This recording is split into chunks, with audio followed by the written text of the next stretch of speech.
Bonjour à tous, si vous arrivez ici par hasard, je suis Karine Carville, auteure hybride mais pas mutante pour autant. Ici je partage mon expérience de l'écriture de façon professionnelle mais sans me prendre au sérieux. Astuces d'écriture, humour d'écrivain, attention parfois ça pique un peu. Bonne humeur et défi déjanté, si cette chaîne est encore petite on s'y amuse bien. Pour les habitués, n'oubliez pas de vous abonner pour ne louper aucune des prochaines vidéos. Allez, bisous bye. Ouais je sais, au début ça surprend un peu.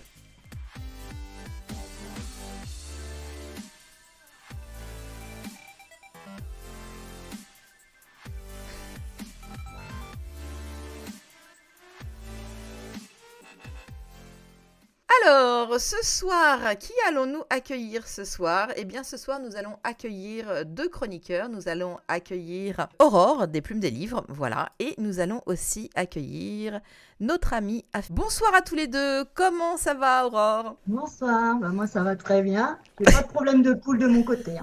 T'as de la chance. Écoute, moi j'ai une vie passionnante avec les petites poules. Mais bon. Mais c'est ça, c'est palpitant. Enfin, donc on va attaquer nos deux chroniques du soir. Et puis, honneur aux dames, on commence avec toi Aurore, qu'est-ce que t'en penses? Si tu veux, je vais juste un peu plomber l'ambiance avec mon roman noir, mais C'est pas grave, je raconterai un truc rigolo derrière. voilà, tu racontes une nouvelle histoire de poule, il n'y a pas de souci. Allez, let's go, on t'écoute. Alors moi ce soir, je vais vous parler de Et chaque fois mourir un peu de Karine Giebel. Donc quand on se plonge dans ce roman, c'est se lancer dans une aventure humaine. C'est pour le meilleur, mais aussi pour le pire. On côtoie en même temps l'humanité et l'inhumanité. On se lance dans la lecture d'un pavé de 480 pages, mais on ne voit pas le temps passer, tant les pages défilent. Il nous est impossible de s'en extraire une fois qu'on a commencé à le lire.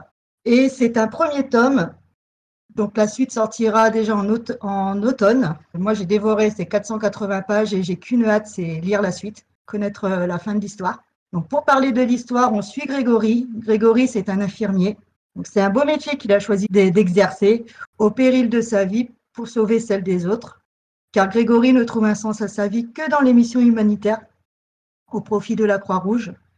Donc chaque jour, il se heurte à la barbarie des hommes, aux horreurs de la guerre. Il prend des risques, parfois insensés, sans vraiment y réfléchir. Il est totalement dévoué aux autres au point qu'il s'oublie, mais aussi pour oublier toutes ses failles et ses peines. Donc on se retrouve happé au cœur d'une intrigue à la fois dense et puissante. C'est très prenant, très immersif, très éprouvant. Mais l'autrice ne fait pas de surenchère de l'horreur parce qu'elle s'est beaucoup documentée, donc avec des documentaires, les archives de la Croix-Rouge, pour au final ne restituer que la réalité. Et la réalité est très dure, brutale et violente. À l'instar de Grégory, on se laisse prendre aux tripes, on tombe, on se relève et on enchaîne les chapitres, comme lui, il enchaîne les missions humanitaires dans les différents pays, au cœur de différents conflits. Karine Giebel nous offre une plume fascinante, à la fois fluide et soignée, un style vif et percutant, et un moment de lecture sidérant, plein de suspense, de rebondissements, mais surtout une lecture très marquante, qui nous laisse gagner et submerger par une multitude d'émotions qui sont très fortes, plus fortes les unes que les autres. Donc voilà, c'est un roman noir captivant, saisissant, qui rend hommage aux humanitaires et qui ne laissera personne insensible. Merci beaucoup. Alors moi j'ai quand même une question, parce qu'en fait j'ai Oui. l'impression que quand tu m'as présenté ce roman, j'ai l'impression de ne pas avoir totalement saisi l'intrigue. Mais en fait, si c'est ça, ton fil rouge d'intrigue se déroule de mission en mission. C'est-à-dire qu'il y a quelque chose au fond, et à chaque fois qu'il fait une mission, il retombe sur quelque... Enfin, ça va se dérouler et... Alors, en fait, c'est un peu le point noir de ce roman. Moi, j'ai eu un tiers du roman pour vraiment me plonger dedans. Mais c'est qu'au début, c'est vraiment une succession de missions humanitaires où vraiment on découvre différents conflits, différentes manières de voir l'horreur de la guerre. Et on suit vraiment Grégory dans ces missions-là, donc à soigner différentes personnes, à se demander où se trouve le fil rouge. Et en fait, on a un fil rouge, mais vraiment qui arrive à quelques chapitres qui sont écrits au présent et à la première personne. Et c'est un peu ce qui nous tient un peu en haleine, à savoir comment il va en arriver là. Mais je ne peux pas en révéler parce que sinon je vais spoiler vraiment l'histoire. Mais c'est vrai que l'intrigue, il n'y en a pas vraiment.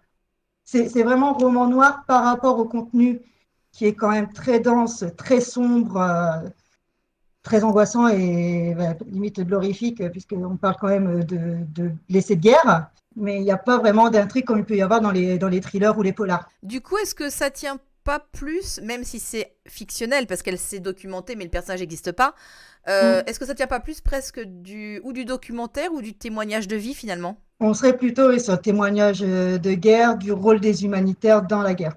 D'accord, ok. Donc ça peut être franchement intéressant aussi. Enfin, Mm. ça change des thrillers où effectivement il y a une intrigue, une enquête à résoudre, quelqu'un arrêté. Enfin, voilà, là on est vraiment Voilà. peut-être plus sur des Oui. développements psychologiques de Grégory qu'autre chose en fait. Voilà. Et on voit aussi justement l'impact psychologique que ça peut avoir sur les humanitaires, sur tous ces médecins qui s'engagent pour aller aider dans les autres pays. Voilà, quel impact ça a sur eux, sur leur vie, sur leur famille. Donc, c'est vrai qu'il est très intéressant de ce côté-là. Et comme tu dis, ça change des autres romans noirs que j'ai pu présenter. Et justement, je l'ai choisi pour ça, parce que ça changeait vraiment du type enquête et thriller psychologique. Oui. Ça m'a l'air effectivement lourd mais intéressant. Et c'est vrai on a tendance, nous, à minimiser la guerre parce que, heureusement, on ne la connaît pas, en fait. Mais quand tu écoutes des témoignages de gens qui ont ne serait-ce qu'assisté à des attentats ou qui ont subi effectivement le terrorisme, etc., on se rend compte que les choses sont absolument abominables. Et je me dis que ça doit être un roman qui doit être bien lourd, effectivement. Mais bon, voilà, dans le genre noir, je pense que tu as bien choisi ton Un sujet. genre noir, très très noir. Si on est dans une mauvaise passe, un coup de blues, une dépression, je déconseille. Ah bah, très clairement, Il à faut mon vraiment avis, s'accrocher. très clairement. Pourquoi est-ce qu'il y a cet animal sur la couverture? Eh ben, pour l'instant, on n'a pas la réponse dans le livre. D'accord, Faut attendre le tome 2. Là, c'est le premier tome qui s'appelle Blast. Et le tome 2 sortira à l'automne. d'accord. Merci beaucoup de nous avoir présenté ce livre. Donc, dans 2 semaines, Oui. on te retrouve pour un livre audio. C'est trop, Ouais. trop bien. Bah, attends, je dois même l'avoir là. Ouais. Ce sera la dernière Ah allumette de oui, Marie Vareille. oui, oui, oui. J'en ai entendu parler. Je ne l'ai pas encore lu, mais je serais intéressée de savoir ce que tu en as pensé en audio parce que du coup, j'hésitais à le prendre. Donc, ok. Parfait. Bon, bah, je te dirai dans 2 semaines. C'est parfait. Merci beaucoup à toi. Et puis, on va donner la parole à notre ami Afeyo. Coucou Afeyo, comment ça va? J'ai une bonne nouvelle. On est en début de mois. Et c'est l'heure de l'horoscope littéraire. Exactement. Donc, chers amis, J'espère que vous êtes prêts. j'espère que voilà, vous êtes prêts. Remettez-vous bien en tête votre signe, mais aussi les signes des personnes que vous aimez autour de vous. Et juste profitez de ces quelques minutes d'horoscope qui vous sont offerts par Afeyo. Let's go. Alors, les béliers, vous serez aventureux en ce mois d'avril. Les béliers seront irrésistiblement attirés par les romans d'aventure où où les héros affrontent des dangers insensés pour des trésors insignifiants. Préparez-vous à identifier votre propre personne à ces protagonistes impétueux, mais attention à ne pas confondre votre vie ordinaire avec une quête épiquement stupide. Les taureaux, vous serez gourmands. Pour les taureaux dont la relation avec la nourriture est plus intense que tout autre, pourquoi ne pas se délecter de romans culinaires dégoulinant de gras et de sucre? Préparez-vous à ressentir la faim plus intensément que jamais, mais attention à ne pas finir par confondre votre assiette avec les pages de votre livre. Les Gémeaux, vous serez pragmatiques. Vous êtes attirés par des livres pratiques et des manuels d'auto-assistance. Profitez-en pour améliorer vos compétences dans tous les domaines de votre vie. N'oubliez pas cependant que même les livres les plus pratiques ne peuvent pas résoudre tous vos problèmes. Les cancers, vous serez larmoyants. Les cancers seront attirés par les romans à l'eau de rose où les personnages pleurent plus que la pluie en novembre. Préparez-vous à vous noyer dans un océan de larmes, mais attention à ne pas inonder votre maison en vous identifiant un peu trop au drame romantique. Les lions, vous serez narcissiques en ce mois d'avril. Vous serez attirés par des autobiographies de célébrités, car rien n'est plus passionnant que de lire des livres sur des gens qui nous ressemblent, mais en mieux. Préparez-vous à être ébloui par des récits de gloire et de grandeur, mais attention à ne pas vous mettre à confondre votre ego avec le livre que vous tenez entre les mains. Sinon, vous pourriez bien finir par penser que votre vie est aussi fascinante que celle de Kim Kardashian, alors que vous êtes simplement au rayon cornflakes du supermarché du coin. Voilà. Les Vierges, pour ce mois d'avril, vous serez analytiques. En avril, les Vierges seront absorbés par des romans policiers et des histoires où chaque détail compte. Vous plongerez dans des enquêtes palpitantes avec des mystères à résoudre, des indices à trouver, des puzzles à reconstruire et des meurtres à élucider. Enfin bon, quand même, calmez-vous les colombos en herbe, sinon vous risquez de finir bien plus proche de la paranoïa que vous ne le pensez, en scrutant chaque recoin de votre propre existence à la recherche de complots imaginaires. Les balances, vous serez indécises. Les balances, vous aurez du mal à choisir entre un genre littéraire et un autre, alors pourquoi ne pas opter pour un roman à suspense où le dénouement est incertain finalement. Préparez-vous aussi à être en suspens jusqu'à la dernière page, mais attention à ne pas vous sentir aussi perdu que les personnages face à vos propres choix de vie. Les scorpions, vous serez sensuels. Vous serez attirés par des romans érotiques et des histoires pleines de passion. Préparez-vous à rougir sous la couverture de vos livres, mais assurez-vous tout de même de garder vos lectures bien cachées des regards curieux. Les sagittaires, vous serez optimistes. Les romans feel-good et les histoires inspirantes seront votre dada en ce mois d'avril. Vous trouverez les récits où tout est possible et où les happy endings sont garantis. Très stimulants, mais bon, on se demande quand même bien comment. Et même si la réalité peut parfois être un peu plus complexe que dans les livres, vous débattrez avec vous-même en vous perdant dans les méandres de la pensée abstraite. Courage les sagittaires, il y en a que pour un mois. Les capricornes, vous serez ambitieux en avril. Vous êtes attirés par des manuels de développement personnel qui vous promettent la clé du succès absolu.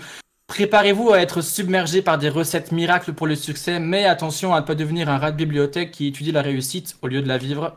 Les Verseaux, vous serez visionnaires ce mois-ci. Les Verseaux, vous êtes attirés par des romans de science-fiction et des récits futuristes qui offrent un refuge contre la réalité ennuyeuse. Laissez-vous emporter comme si vous dériviez dans l'espace ou comme si vous mouriez congelé parce que vous êtes trop éloigné du soleil.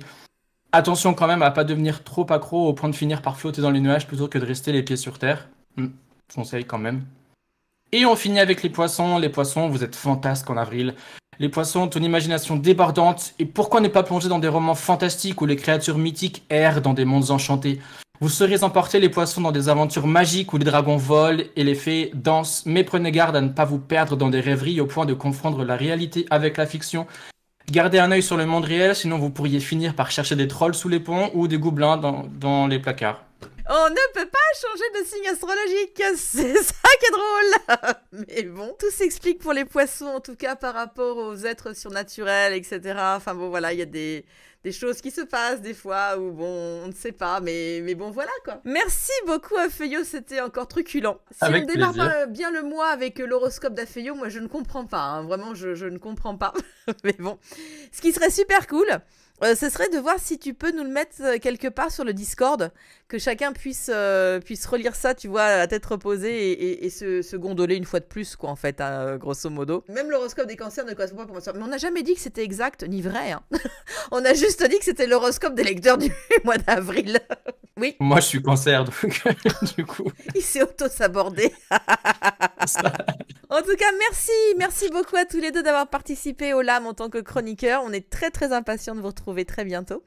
Et puis, nous allons passer à la suite. Je vous fais plein de bisous. Et puis, je vous dis à très vite. Salut! Bye bye. Bye.